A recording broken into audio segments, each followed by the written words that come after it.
사랑하고 존경하는 유클레시아 성도 여러분, 주님의 은혜와 사랑이 늘 함께 하시기 바랍니다. 야고보서 5장 13절 말씀에 너희 중에 고난당하는 자가 있느냐?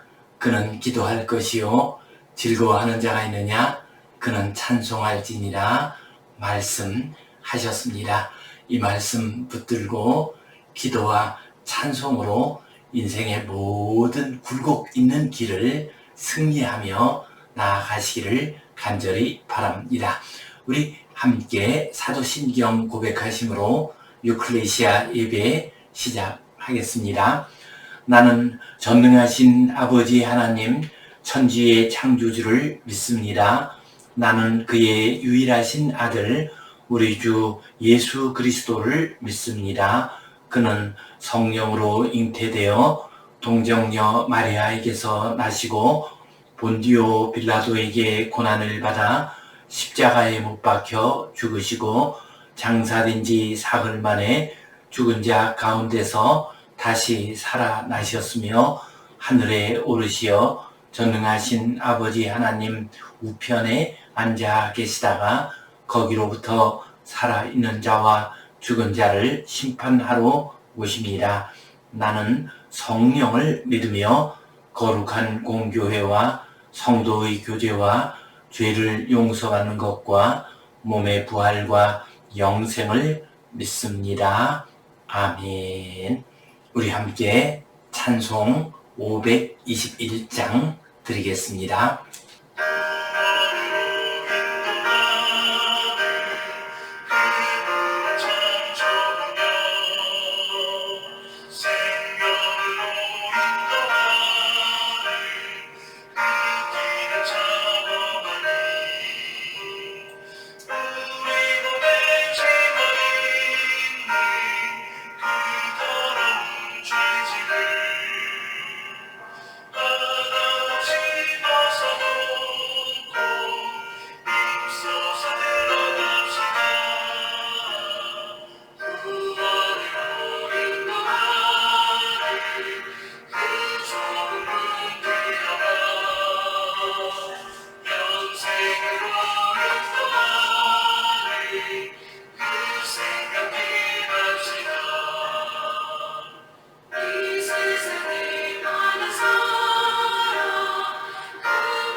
우리 함께 기도 드리겠습니다.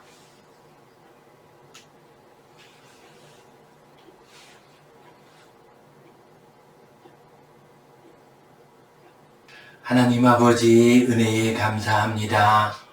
오늘도 저희들에게 복된 날 허락해 주시고 주님 앞에 나와 예배하게 하시니 감사합니다. 우리의 예배를 받아 주시옵소서. 예배하는 그 자리가 어디든지 주님께서 함께하여 주시고 성령님께서 인도하여 주시옵소서. 병석에서 일터에서 여행 중에 예배하는 모든 주의 자녀들에게 은혜를 내려주시고 그 길을 평안케 하여 주시옵소서.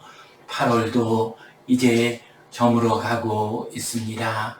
지난 여름 뜨거운 여름이었고 무서운 태풍 가운데서 힘들고 어렵게 지냈습니다.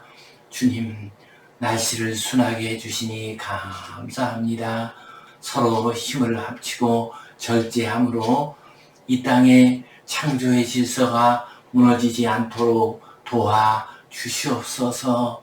이 땅의 기후변화로 인하여 고통받는 모든 이들의 눈물을 씻어 주시옵소서. 가난한 이들, 가난한 나라의 백성들에게 특별히 은혜를 더하여 주시옵소서. 모든 연약한 이들, 병든 이들, 가난한 이들 주님께서 기억하여 주시고 은혜의 날개로 덮어 주시옵소서. 모든 것을 주님께 의탁하오며 감사하옵고 예수님 이름으로 기도하옵나이다. 아멘. 하늘에 계신 우리 아버지, 아버지의 이름을 거룩하게 하시며 아버지의 나라가 오게 하시며 아버지의 뜻이 하늘에서와 같이 땅에서도 이루어지게 하소서. 오늘 우리에게 일용할 양식을 주시고 우리가 우리에게 잘못한 사람을 용서하여 준 것 같이 우리 죄를 용서하여 주시고 우리를 시험에 빠지지 않게 하시고 악에서 구하소서. 나라와 권능과 영광이 영원히 아버지의 것입니다. 아멘. 오늘은 산상수훈의 말씀 가운데서 좁은 문으로 들어가라, 이 제목 가지고 함께 은혜를 나누겠습니다. 이제 산상수훈의 말씀이 끝나가고 있습니다. 우리가 강의가 끝나게 되면은 시험을 보게 되지요. 이와 마찬가지로 주님께서는 위대한 산상수훈의 말씀을 마치시면서 세 가지 시험 문제를 내고 계십니다. 첫 번째로 너희는 좁은 문으로 들어가라. 너희는 선한 열매를 맺으라. 너희는 반석 위에 인생의 집, 믿음의 집을 세우라 라고 말씀하셨습니다. 위대한 산상수훈의 말씀을 주신 후에 우리가 해야 할 구체적인 일 세 가지를 시험 문제로 우리에게 주셨습니다. 이 문제를 잘 풀게 될 때 우리는 하나님의 거룩한 백성으로서 아름답고 복된 삶을 살아갈 수가 있습니다. 오늘은 그 첫 번째 시험 문제, 좁은 문으로 들어가라 라고 하는 이 말씀을 함께 나누며 주님의 은혜를 구하겠습니다. 성경 본문 말씀 같이 보겠습니다. 좁은 문으로 들어가라. 멸망으로 인도하는 문은 크고 그 길이 넓어 그리로 들어가는 자가 많고 생명으로 인도하는 문은 좁고 길이 협착하여 찾는 자가 적음이니라. 아멘. 주님께서는 대비되는 말씀을 통해서 우리에게 교훈을 주고 계십니다. 곧 오늘 본문 말씀을 보면은 좁은 문과 넓은 문을 대비시켜 말씀하셨습니다. 또한 생명의 문과 멸망의 문, 협착한 길과 넓은 길, 그리고 적은 수의 사람이 가는 길과 많은 수의 사람이 가는 길을 대비시켜서 말씀하셨습니다. 이 두 가지의 대비는 우리 인생들이 선택해야 하는 길을 우리에게 말씀해 주고 있습니다. 주님께서는 이 말씀을 통해서 첫 번째로 너희는 생명을 선택하라 하고 말씀을 하셨습니다. 너희 앞에 두 가지의 길이 있다. 곧 멸망의 길과 생명의 길이 있는데 그 두 개의 길 가운데서 생명의 길을 선택하라 하고 말씀하셨습니다. 그 생명의 길이 바로 좁은 문으로 들어가는 길이요, 협착한 길로 가는 길이 됩니다. 하나님께서 우리 인생들을 창조하신 다음에 우리 인생들에게 자유의지를 주셨습니다. 우리 인생들이 인격을 가지고 있다는 것은 자유의지를 가지고 있다는 것입니다. 그리고 그 자유의지에 따라서 선택을 하게 됩니다. 그리고 선택을 한 후에는 그 선택한 것에 대해서 책임을 져야 합니다. 우리 인생들은 과거의 여러 가지 선택에 의해서 지금 현재의 모습이 나타나게 됩니다. 또한 지금 현재 우리가 어떤 모습으로 선택하는가에 따라서 앞으로 미래의 우리의 모습이, 우리의 운명이 결정이 될 것입니다. 그러므로 우리는 선택을 잘 해야 합니다. 주님께서도 우리에게 선택을 잘하라, 생명을 선택하라 하고 말씀을 하셨습니다. 우리가 어떻게 선택하느냐에 따라서 앞으로 우리의 인생길이 결정이 됩니다. 그 전에 광고 문구였던 것 같습니다. 한 번의 선택이 10년을 좌우합니다 하는 광고 문구가 생각이 납니다. 그렇습니다. 우리의 선택이 우리의 삶을 결정합니다. 그래서 위대한 철학자 키에르케고르는 엔투베더 오더라고 하는 말을 했습니다. 이것이냐 저것이냐 그것을 선택하는 것이 우리 인생이라고 말을 했습니다. 성경에서도 항상 바른 선택을 하라는 말씀이 반복해서 나오고 있습니다. 여호수아는 세겜 땅에서 이스라엘 백성들을 모았습니다. 그리고 나서 너희가 여호와를 선택하겠느냐 아니면은 이방신을 선택하겠느냐라고 질문을 합니다. 그리고 오직 나와 내 집은 여호와를 섬기겠노라고 선포했습니다. 또한 엘리야 선지자는 갈멜산에서 이스라엘 백성들을 모아놓고 너희가 여호와 하나님을 선택할 것이냐 아니면은 바알을 선택할 것이냐를 결정하라 하고 선포를 했습니다. 이스라엘이 멸망할 당시에 에레미야 선지자는 너희가 이집트를 선택할 것인가 아니면 바벨로니아를 선택할 것인가를 결정하라라고 선포를 했습니다. 그렇습니다. 우리는 인생길 살아가면서 많은 선택의 기로에 서게 됩니다. 어떤 것은 보다 중요한 선택이고 어떤 것은 그렇게 중요하지 않은 선택일 수 있습니다. 우리가 아침에 출근하면서 빨간 넥타이를 매느냐 파란 넥타이를 매느냐 하는 것은 그렇게 중요한 문제가 되지 않습니다. 그러나 우리가 어떤 직장을 선택할 것인가 배우자를 어떤 사람을 선택할 것인가 하는 것은 훨씬 더 중요한 문제가 됩니다. 이 선택 여부에 따라서 우리의 인생길이 좌우되는 법입니다. 이것보다 더 크고 중요한 선택이 있습니다. 그것은 하나님을 선택하느냐 우상을 선택하느냐의 문제입니다. 이 선택에 의해서 우리의 인생길이 결정이 납니다. 이 세상 살아있을 때의 인생길뿐만 아니라 이 세상을 떠난 다음에 죽음 이후의 우리의 인생길까지도 결정이 됩니다. 그러므로 우리 인생길에서 가장 중요한 것은 하나님을 선택하느냐 우상을 선택하느냐의 문제입니다. 하나님을 선택할 때 우리는 생명의 길로 가게 됩니다. 그러나 우리가 우상을 선택하게 되면은 우리는 멸망에 빠지고 마는 법입니다. 참으로 선택은 생명이냐 멸망이냐를 결정하는 중요한 일입니다.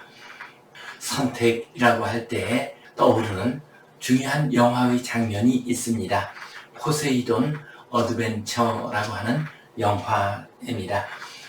큰 유람선이 어마어마한 파도를 만나서 뒤집어지고 말았습니다. 그 안에 탄 사람들은 어떤 방식으로 그 배를 탈출해야 할지를 선택을 해야 했습니다. 지금 배는 뒤집어져 있습니다. 그 배 안에 있는 사람들이 뒤집어진 배의 바닥 쪽으로 올라가느냐, 아니면 뒤집어진 배의 갑판 쪽으로 내려가느냐를 선택해야 했습니다. 이 배에 탄 한 진보적인 목사님, 그분은 자기 일행 10여 명을 데리고서 탈출을 합니다. 배 바닥 쪽으로, 다시 말해서 위쪽으로 올라가게 됩니다. 그 과정에서 일어나는 여러 가지 모험과 어려운 일들을 아주 실감나게 보여주는 것이 이 영화의 내용입니다. 이 목사님이 이끄는 사람들은 위로 올라갔습니다. 가는 길 도중에 위에서 밑으로 내려가는 한 팀을 만나게 됩니다. 그 사람들을 향해서 목사님이 위로 가자고 말을 합니다. 그래야 살 수 있다고 말을 합니다. 그러나 이 사람들은 그 말을 듣지 않고 밑으로 갑판 쪽으로 내려갑니다. 그리고 얼마 있지 않아서 폭발이 일어나게 되고 그 사람들은 전부 다 희생되고 말았습니다. 그리고 위로 올라간 사람들, 배의 바닥까지 올라갔습니다. 그러자 구조대가 날아옵니다. 구조대가 배의 바닥에 구멍을 내고서 그들을 구출해냈습니다. 이 영화의 장면을 보게 되면은 바닥 쪽으로 올라가는가 아니면 갑판 쪽으로 내려가는가 하는 것이 선택의 문제였습니다. 뒤집어진 배의 위로 갑판 쪽으로 가는 그 길을 선택한 사람들은 결국 구조될 수 있었습니다. 생명을 구할 수가 있었습니다. 우리의 인생들도 마찬가지입니다. 살아가다가 보면은 많은 선택의 기로에 서게 됩니다. 우리의 인생을 결정하는 선택이 있습니다. 생명이냐 멸망이냐를 결정하는 선택이 있습니다. 성도 여러분, 우리는 모든 선택을 하면서 그것이 생명의 길로 가는 선택인지 아니면 멸망의 길로 가는 선택인지를 잘 판단합시다. 그리고 생명의 길로 가는 그 길을 선택해서 영원한 생명을 얻고 생명 주시는 주님 안에서 살아가시기를 주님의 이름으로 축원합니다. 두 번째로 우리는 좁은 문을 선택하라 하는 이 음성을 듣고 그 음성에 응답해야 하겠습니다. 주님께서 말씀하시기를 생명으로 인도하는 문은 좁고 길이 협착하다라고 말씀하셨습니다. 좁은 문은 생명으로 인도하는 문입니다. 그러므로 우리는 좁은 문을 선택해야 합니다. 생명의 문은 좁은 문입니다. 좁은 문이 생명의 문이라는 것을 잘 보여주는 상징적인 장면이 있습니다.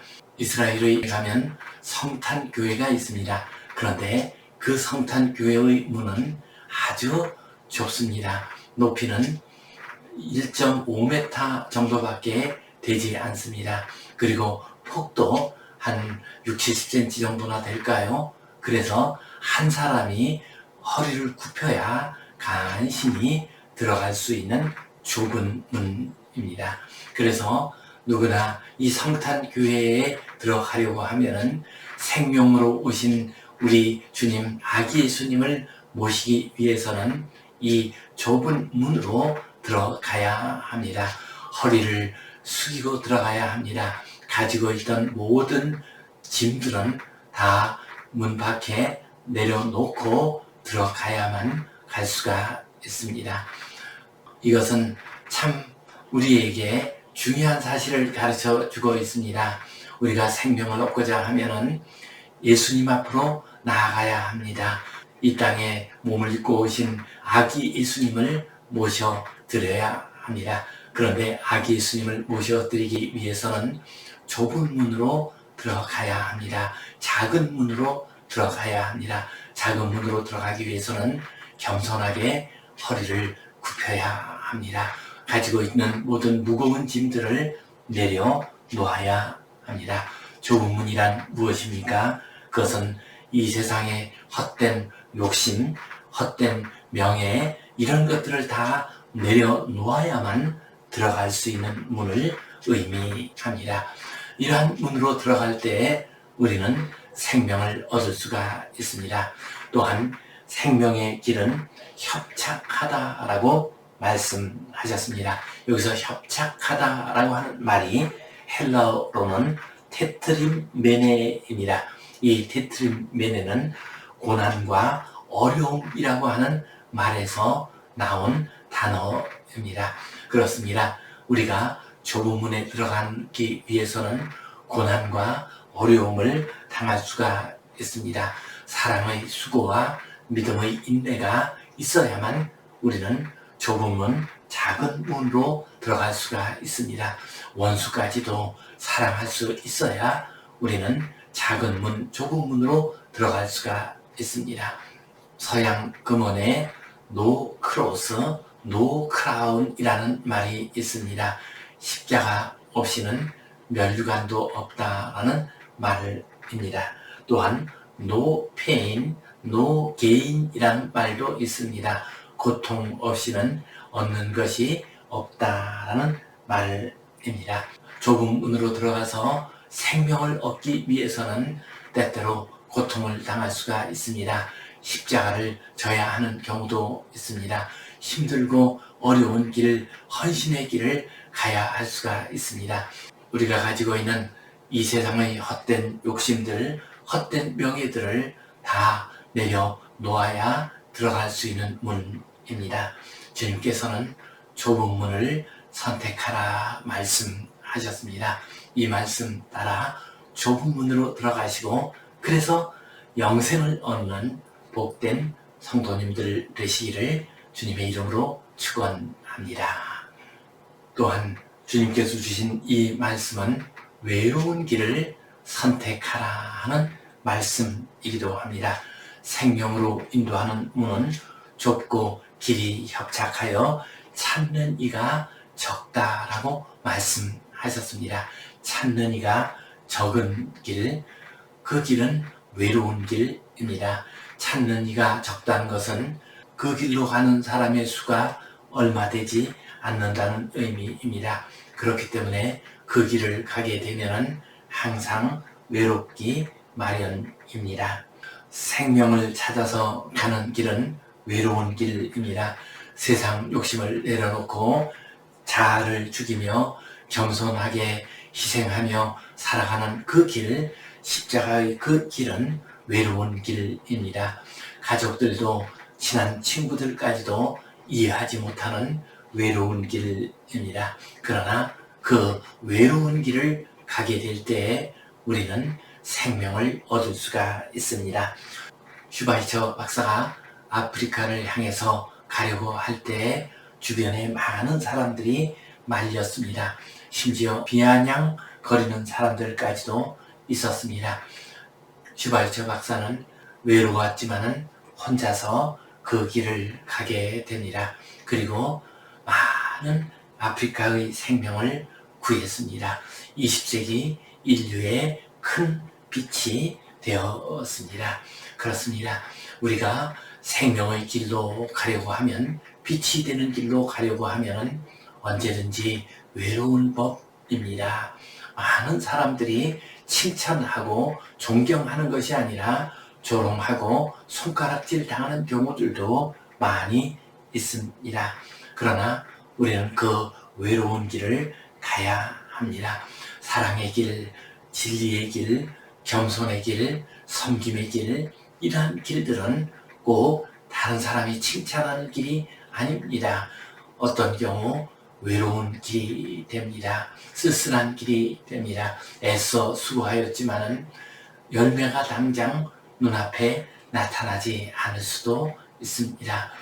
그러나 우리는 외로운 길이라 할지라도 그 길을 가야 합니다. 그리고 외로운 길에서 언제나 혼자만 있는 것은 아닙니다. 엘리야 선지자, 그는 외로운 길을 갔습니다.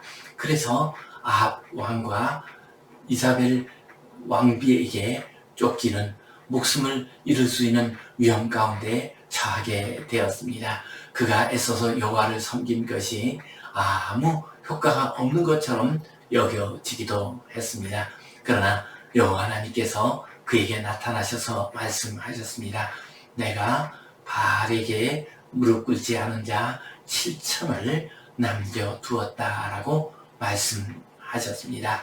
엘리야 선지자, 그는 외로운 길을 가는 것 같았지만은 7,000명의 신실한 하나님의 사람들이 그와 함께하고 있었습니다. 슈버이처 박사 역시도 처음 떠날 때는 외로운 길을 떠나는 것 같았습니다. 그러나 그의 약혼녀 헬레나, 그는 그 길을 따라갔습니다. 그녀는 간호학을 배웁니다. 그리고 자기 남편을 따라서 아프리카로 가서 함께 그 힘들고 외로운 길을 잘 걸어갔습니다. 무엇보다도 성령님께서 그 외로운 길에 함께 하십니다. 우리 주님께서 우리와 함께 하십니다. 이것이 바로 임마누엘, 하나님 우리와 함께 하시는 하나님의 의미입니다. 성도 여러분, 생명의 길은 외로운 길입니다. 때로 혼자 가야 하는 길입니다. 다른 사람들이 이해하지 못하고 심지어는 조롱하고 핍박을 하는 경우들도 있습니다. 그러나 우리는 그 길을 가야 합니다. 그래야 우리는 생명을 얻을 수가 있습니다. 생명을 구원할 수가 있습니다. 성도 여러분, 주님께서 산상수훈의 말씀을 마치시면서 우리에게 좁은 문으로 들어가라 말씀하셨습니다. 그 문이 좁고 힘들고 외롭다 할지라도 좁은 문으로 들어갑시다. 그래서 주님께서 주시는 풍성한 은혜와 복을 누리고 생명을 얻고 또한 생명을 구원하는 일에 동참하는 복된 성도님들 되시기를 주님의 이름으로 축원합니다. 기도하겠습니다. 하나님 아버지, 은혜에 감사합니다. 우리에게 산상수훈의 말씀을 주시니 감사합니다. 좁은 문으로 들어가라 말씀하셨사오니 이 말씀 붙들고 좁은 문, 협착한 문, 사람들이 많이 가지 않는 그 문으로 들어가게 하여 주시옵소서. 그 문이 생명의 문이 되는 것을 알게 하여 주시옵소서. 좁은 문으로 들어가고 협착한 길로 걸어감으로써 생명을 얻게 하여 주시옵소서. 구원의 크신 역사에 동참하게 하여 주시옵소서. 예수님 이름으로 기도하옵나이다. 아멘. 이제는 우리 주 예수 그리스도의 은혜와 하나님 아버지의 크신 사랑과 성령님의 감동, 감화하심, 교통하심, 위로하심, 회복하심의 역사가 좁은 문으로 들어가라 하신 주님의 말씀을 듣고 그 말씀에 순종하며 살아가기를 소원하는 모든 주의 백성들 위에, 이 땅의 모든 교회들 위에 이제로부터 영원토록 함께 하시옵기를 간절히 축원하옵나이다. 아멘.